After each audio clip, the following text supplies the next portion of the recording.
जो पुरुष सब भूतों में द्वेष भाव से रहित, स्वार्थ रहित, सबका प्रेमी और हेतु रहित दयालु है तथा ममता से रहित, अहंकार से रहित, सुख दुखों की प्राप्ति में सम और क्षमावान है, अर्थात अपराध करने वाले को भी अभय देने वाला है,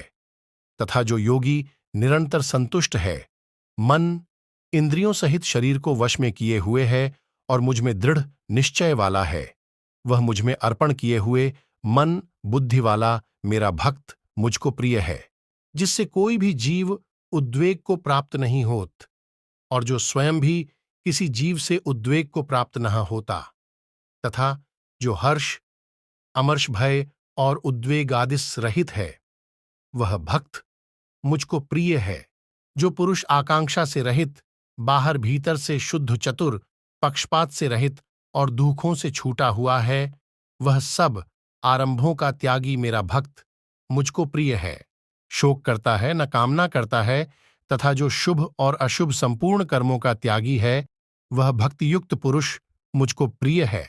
जो शत्रु मित्र में और मान अपमान में सम है तथा सर्दी, गर्मी और सुख दुखादि द्वंद्वों में सम है और आसक्ति से रहित है,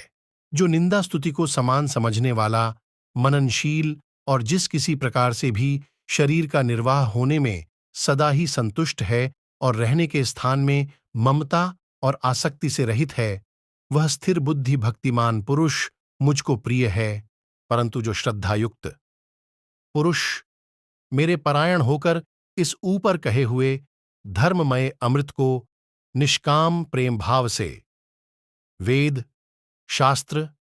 महात्मा और गुरुजनों के तथा परमेश्वर के वचनों में प्रत्यक्ष के सदृश विश्वास का नाम